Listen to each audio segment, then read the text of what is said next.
মিথ্যা কসম এমন এক পাপ যা শুধু সম্পদ কেড়ে নেয় না, বরং জীবনকেও ধ্বংস করে দেয়। ইসলামের ইতিহাসে এমন অনেক ঘটনা আছে যেখানে মিথ্যা কসম খেয়ে মানুষ দুনিয়া ও আখিরাতে দুটোতেই সর্বনাশ ডেকে এনেছে। আপনি যদি ইসলামিক শিক্ষণীয় গল্প পছন্দ করেন এবং হৃদয় পরিবর্তনের এই যাত্রায় আমাদের সাথে থাকতে চান, তাহলে এখনই চ্যানেলটি সাবস্ক্রাইব করে পাশে থাকুন। শহরটির নাম ছিল হামদান, আব্বাসীয় খিলাফাতের শেষ দিকের এক সমৃদ্ধ নগরী। সেখানকার বাজারে সোনার দোকান ছিল সারি সারি। তামার পাত্র, রেশমি কাপড়, মশলার গন্ধ, সব কিছু মিলিয়ে যেন জীবনের উৎসব লেগেই থাকত। এই শহরে দুইজন ব্যবসায়ী ছিলেন। একজনের নাম মারওয়ান ইবন সাদ, মধ্যবিত্ত পরিবারের সন্তান, পরিশ্রমী ও সৎ। অন্যজনের নাম কামিল আল হারিস, শহরের সবচেয়ে ধনী কাপড় ব্যবসায়ীর পুত্র, যিনি সম্পদের গরিমায় সত্য মিথ্যার পার্থক্য ভুলে গিয়েছিলেন। দুজনের মধ্যে একটি জমি নিয়ে দীর্ঘদিনের বিবাদ চলছিল। জমিটা ছিল শহরের পূর্ব দিকে, উর্বর, জলের ধারে এবং বাজারের কাছাকাছি। যে এই জমি পাবে সে বছরে দ্বিগুণ ফসল তুলতে পারবে। মারওয়ান জানতেন জমিটা তার পিতার কেনা, পুরনো দলিল ছিল, সাক্ষী ছিল, কিন্তু কামিল ছিলেন চতুর। তিনি শহরের বিচারকের কাছে গেলেন এবং দাবি করলেন এই জমি তার পিতার। বিচারক জিজ্ঞেস করলেন, প্রমাণ আছে? কামিল বললেন, আমি আল্লাহর নামে কসম করে বলছি এই জমি আমার পিতার কেনা। বিচারক শুনলেন। কসম শুনলে বিচারক প্রমাণের ভার হালকা করতেন সেকালে। কিন্তু মারওয়ান জানতেন কামিল মিথ্যা বলছেন। কামিলের ঠোঁটে ছিল হাসি। তিনি ভাবলেন, কসম তো শুধু মুখের কথা, এটুকুতে কি এমন ক্ষতি হবে? কিন্তু মারওয়ান নিচু স্বরে বললেন, যে আল্লাহর নামে মিথ্যা কসম খায় সে নিজের ধ্বংস নিজেই ডেকে আনে। কামিল সেদিন হাসলেন, কিন্তু সেই হাসি ছিল তার শেষ নিশ্চিন্তের হাসি।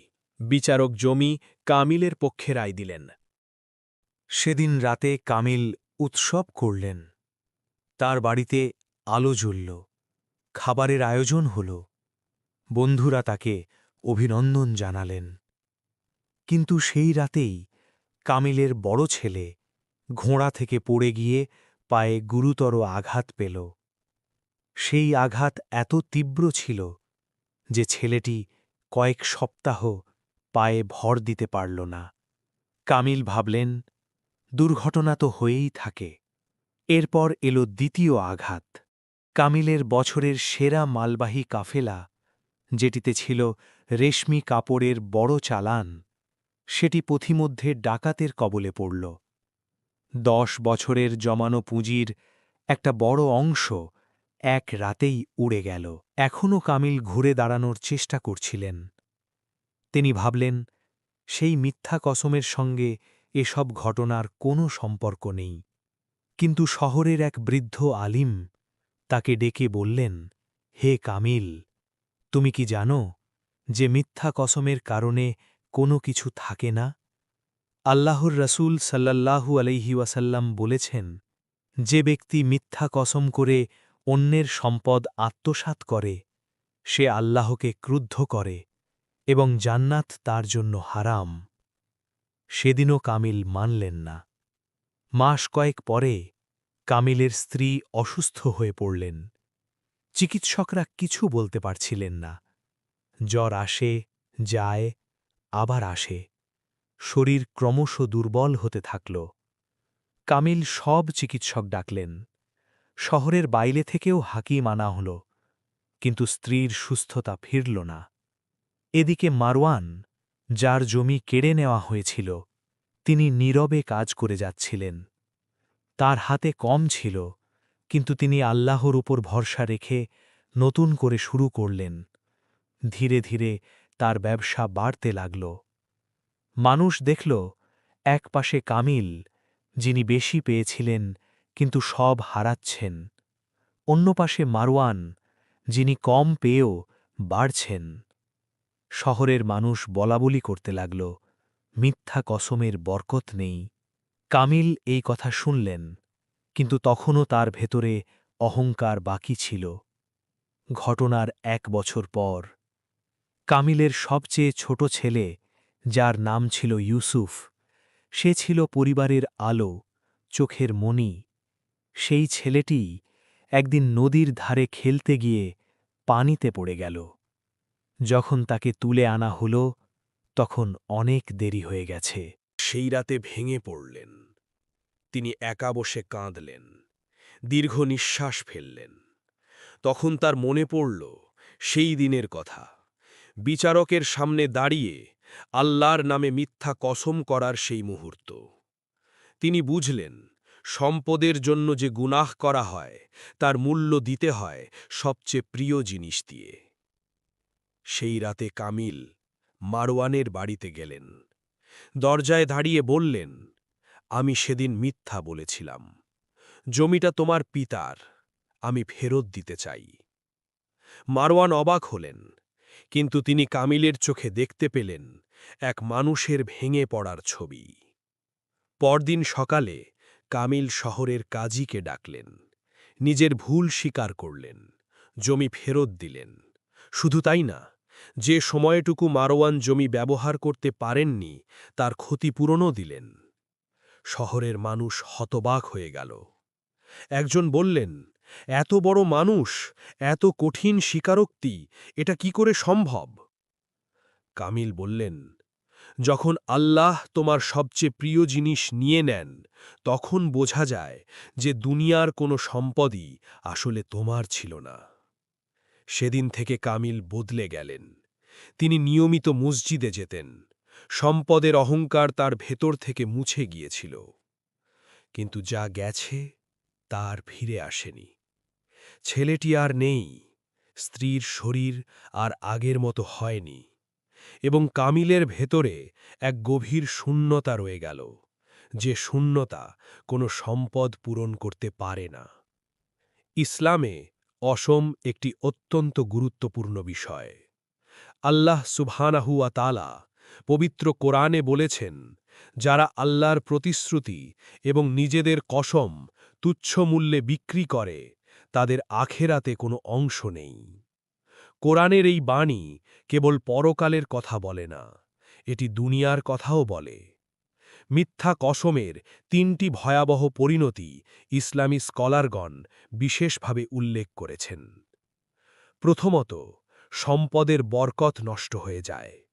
মানুষ যা পায় তা থেকে সুখ পায় না, বাড়ে কিন্তু প্রশান্তি থাকে না।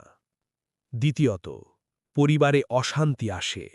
যে সম্পদ অন্যায়ভাবে নেওয়া হয়, সেই সম্পদ পরিবারে কলহ, রোগ এবং দুর্ঘটনা নিয়ে আসে। তৃতীয়ত, আখিরাতে মহাবিপদ।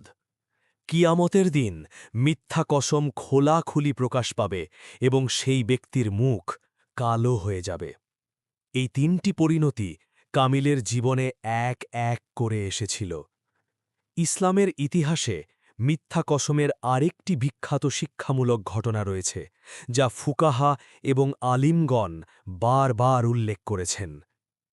বাগদাদের এক কাপড় ব্যবসায়ী, যার নাম ছিল জাফর ইবনে মুসা, তিনি একবার একজন ক্রেতার সাথে বিবাদে পড়েন। ক্রেতা দাবি করলেন তিনি একটি নির্দিষ্ট পরিমাণ অর্থ আগে পরিশোধ করেছেন। জাফর অস্বীকার করলেন এবং আল্লাহর নামে কসম করলেন যে সে টাকা তিনি পাননি।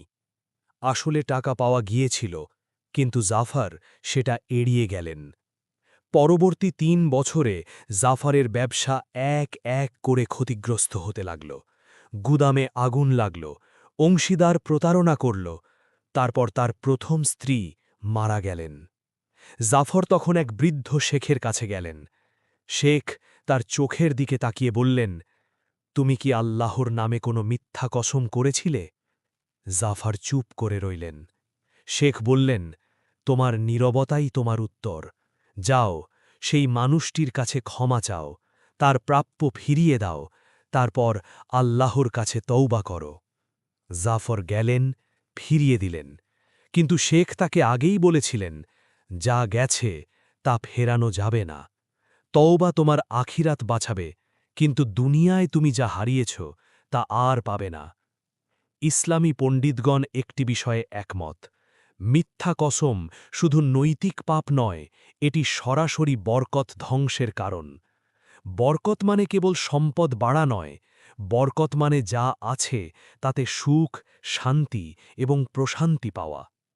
একজন মানুষের কাছে কোটি টাকা থাকতে পারে, কিন্তু যদি রাতে ঘুম না আসে, যদি পরিবারে শান্তি না থাকে, যদি শরীর সুস্থ না থাকে, তাহলে সেই সম্পদের মূল্য কি? মিথ্যা কসম ঠিক এই জায়গাটাতে আঘাত করে।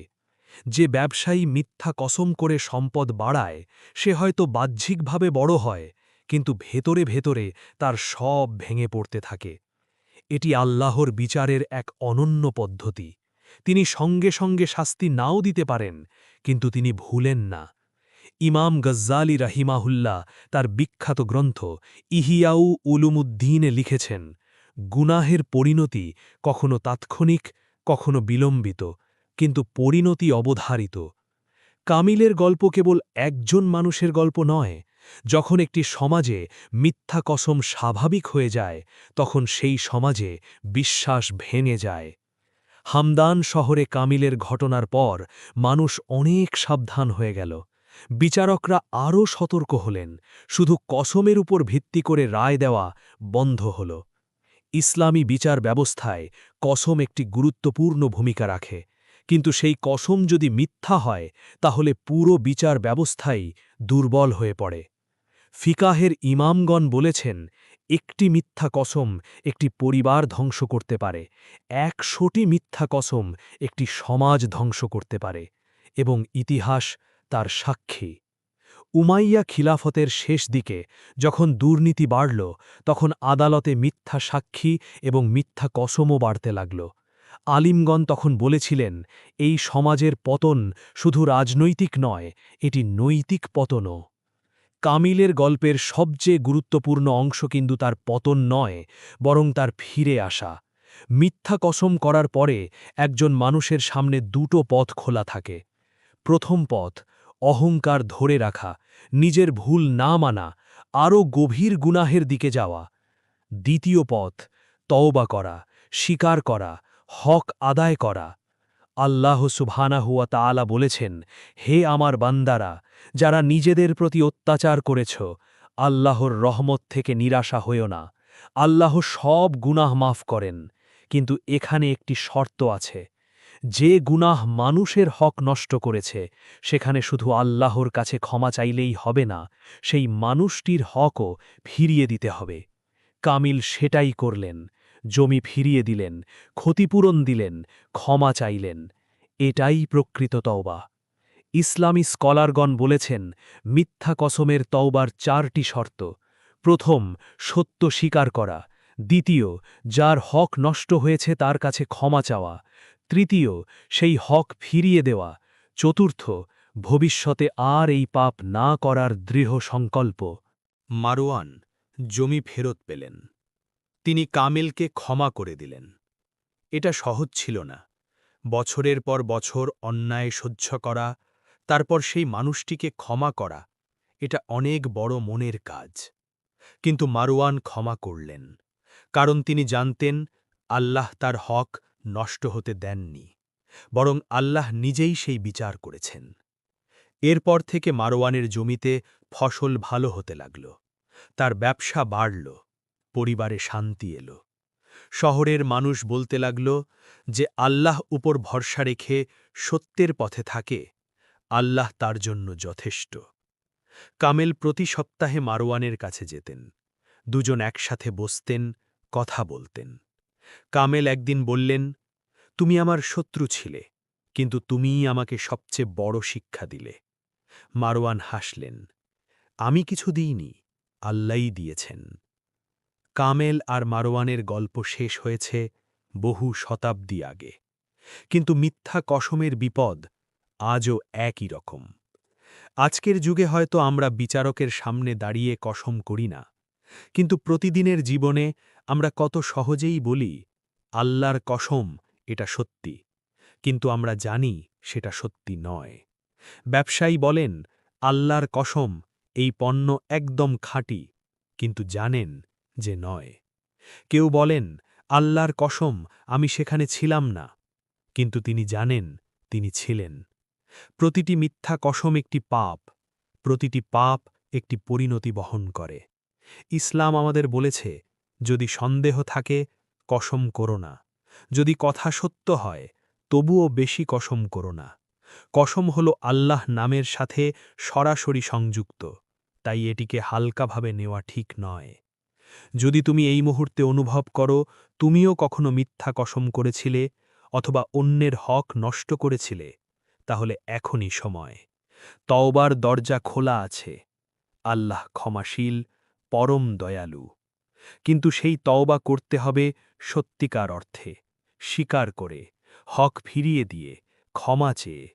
মনে রেখো, দুনিয়ায় যা পেয়েছ তা একদিন চলে যাবে, কিন্তু আখেরাতে যা নিয়ে যাবে তাই চিরকালের। মিথ্যা কসমের মাধ্যমে পাওয়া একটি জমি, একটি চুক্তি, একটি ব্যবসা, এগুলো তোমার আখেরাত কিনতে পারবে না, বরং এগুলোই তোমার আখেরাত নষ্ট করবে। আল্লাহ আমাদের সবাইকে মিথ্যা থেকে, মিথ্যা কসম থেকে এবং সব ধরনের গুনাহ থেকে হেফাজত করুন। আমিন।